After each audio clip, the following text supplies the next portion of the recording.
Okay, by describing the region between the graph of z equals 1 minus x minus y and the xy plane, that description being 0 less than or equal to x less than or equal to 1, 0 less than or equal to y less than or equal to 1 minus x, 0 less than or equal to z less than or equal to 1 minus x minus y, for reasons discussed in the preceding video.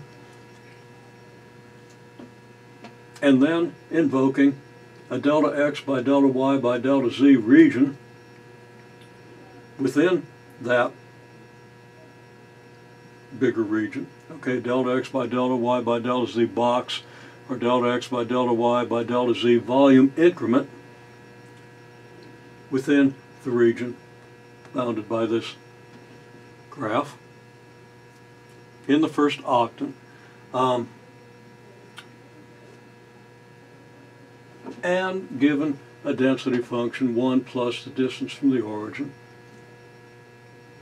We put it all together to get first the mass within this box, which is going to be volume multiplied by density, and the box is characterized by point x star, y star, z star, so density is evaluated at that point.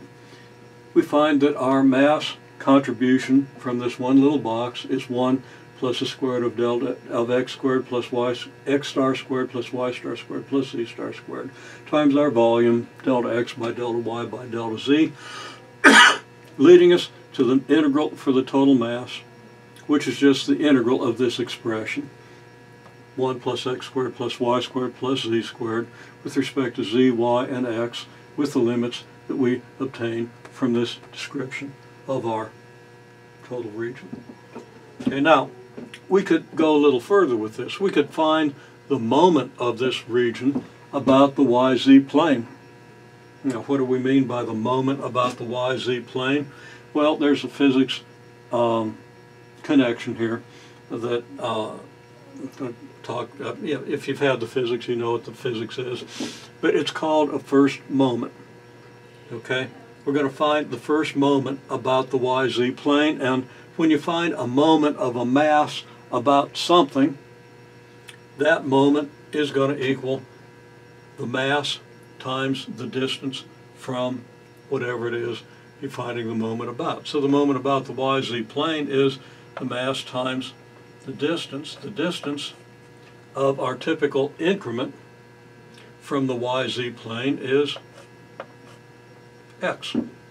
Okay, whatever the x coordinate of your sample point within this region is, that's how far you are from the YZ plane. So we could call that x star, and we'd have a delta m here, a mass times x star. That gives us the torque of this mass about that region if the mass is being pulled downward. Okay, so we take this mass increment, multiply it by our x star, which is how far we are from the YZ plane, and we get what's called the first moment, or just the moment about the YZ plane. Okay, so x being distance from the plane at any point, point x, y, z, x is how far you are from the YZ plane. We set up an integral just like the one that we set up here, except that we multiply the mass increment by x. The moment increment would be x star times 1 plus x star squared plus y star squared, z star squared, square root of that. Okay, and we get an integral with exactly the same limits. We just throw in an x to give us our first moment. And if we wanted the moment about the x-axis, we would integrate the same thing, except we would multiply,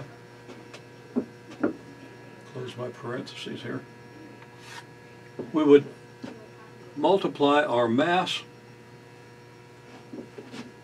that is a plus sign, but let's make it look more like, that's not a bad plus sign. Okay, well, our mass increment times our distance from the x-axis, which is square root of y squared plus z squared. And we would get our first moment about the x-axis. That's something we wouldn't ordinarily calculate. Moment about the YZ plane would be more common. Okay. Now, second moment about the z-axis. Okay, And we would calculate a second moment about a specific axis, not about a plane. Second moment is just like the first moment, except it's a little different because we're going to multiply our mass increment, which is the same as it has been, by the square of our distance from the z-axis. Now, what's the distance of the point x, y, z from the z-axis? Well, it's a square root of, the distance from the z-axis is square root of x squared plus y squared. The square of that is just x squared plus y squared. This is our squared distance from the z-axis. And that's how we do a second moment. So the limits on our integral, whether we're calculating mass or first moment or second moment, limits are going to be exactly the same. The mass contribution is going to be exactly the same. We just have the mass contribution if we're trying to find the mass of the region. If we want the moment about the YZ plane, for example, we multiply the mass by our x coordinate, and that gives us our first moment. Sums up the first moments of all our little increments. Our second moment, we simply multiply by the square of the distance from whatever axis. Everything else is exactly the same. The limits in our integral, which I didn't even bother to write here, but they'd be the same.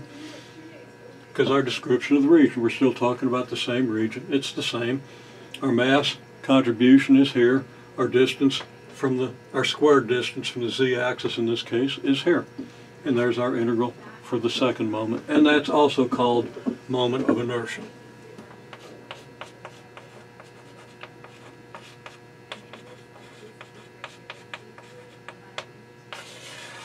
It's the integral of mr squared with respect to volume. So or the sum of all our mr squareds.